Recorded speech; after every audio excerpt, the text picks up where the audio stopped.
8 নম্বর কে ছিল? কৃষ্ণ। কৃষ্ণ কিন্তু তার বাবা মায়ের 8 নম্বর সন্তান ছিল। শুধু 8 নম্বর কৃষ্ণের ক্ষেত্রে নয়, আমরা যত মহাপুরুষ জন্মেছে তাদের যদি আমরা বাবা মায়ের সন্তান সন্ততির সংখ্যা দেখি, কেউ 8 নম্বর, কেউ 14 নম্বর। যে সকল মহাপুরুষরা আমরা আমাদের বাংলাদেশে বা আমাদের পশ্চিমবঙ্গে জানি, যাদের নাম, সেই মহাপুরুষদের যদি আমরা খুবই আত্মজীবনী সবাইকে আমরা জানতে চাই বা একটু তত্ত্ব অনুসন্ধান করতে চাই, বেশিরভাগ ক্ষেত্রে আমরা দেখব তারা বাবা মায়ের 8 নম্বর সন্তান নয় 14 নম্বর সন্তান।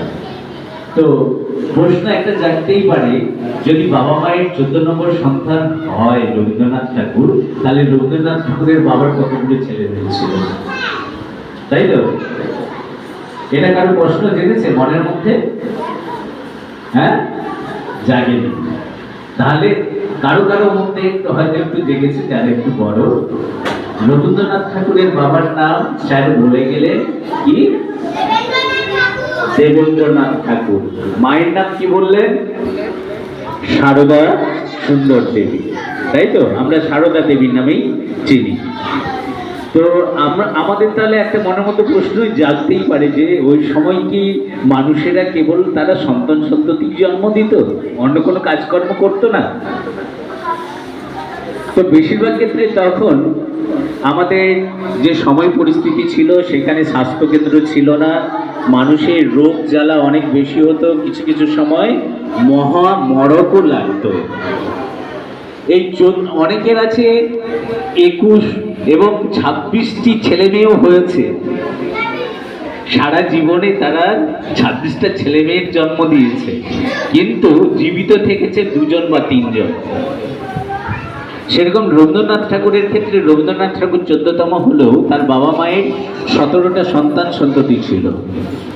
তার মধ্যে রবীন্দ্রনাথ ছিল 14তম, এবং রবীন্দ্রনাথ ঠাকুরের পরবর্তী ছিলেন অবনীন্দ্রনাথ ঠাকুর। তো শেষ পর্যন্ত রবীন্দ্রনাথ ঠাকুরের দাদা ভাই বোন মিলে ওনার মানে দেবেন্দ্রনাথ ঠাকুর এবং সারদা দেবী সন্তান সন্ততির মধ্যে জীবিত ছিলেন 9 জন। কিন্তু ঠাকুর বংশ, স্যার একটা কথা বলে গেলেন, রবীন্দ্রনাথ ঠাকুর কোন বংশে জন্মগ্রহণ করেছিলেন? জমিদার বংশে। জমিদার বংশে তখন, অর্থাৎ এই ঠাকুর বংশ ছিল আমাদের পশ্চিমবঙ্গের সব থেকে ধনী পরিবার। রবীন্দ্রনাথ ঠাকুরের দাদু কে? দেবেন্দ্রনাথ ঠাকুরের বাবা দ্বারকানাথ ঠাকুর। যখন ইংরেজরা আমাদের ভারতবর্ষ প্রায় শাসন করছে, তখন এই দ্বারকানাথ ঠাকুর ইংরেজদেরকে বলেছিল, বাংলা, বিহার, উড়িষ্যা এই 3টি আমাকে দিয়ে দাও, তোমরা কত অর্থ চাও। এত ধনী ছিল। বাংলা, বিহার, উড়িষ্যা এই 3টি বঙ্গকে দ্বারকানাথ ঠাকুর ইংরেজদের কাছ থেকে কিনে নিতে চেয়েছিল, যে এই 3টি বঙ্গ আমাকে ছেড়ে দাও, তোমরা কত অর্থ চাও, এখানে তোমাদের শাসন ব্যবস্থা চলবে না, এখানে আমি আমার মতো করে শাসন করব। যদি ইংরেজরা দিতে অস্বীকার করেছিল, দেয়নি। তো রবীন্দ্রনাথ ঠাকুরের পরিবারের আরো অনেকে ছিল, শুধু রবীন্দ্রনাথ ঠাকুরের মানে হচ্ছে দেবেন্দ্রনাথ ঠাকুর তো একা ছিলেন না, দ্বারকানাথ ঠাকুরের একটাই সন্তান ছিল না, তারও অনেক সন্তান সন্ততি ছিল। তাদের বাড়িতে একটা জামাই বাড়ি ছিল, মেয়েদেরকে বিয়ে দিয়ে শ্বশুর বাড়ি পাঠানো হতো।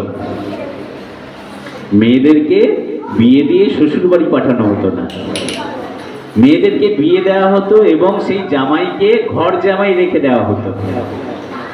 সেই ঘর জামাইদেরকে জন্য আলাদা একটা বাড়ি ছিল বা কলোনি ছিল, যেটাকে বলা হতো জামাই বাড়ি।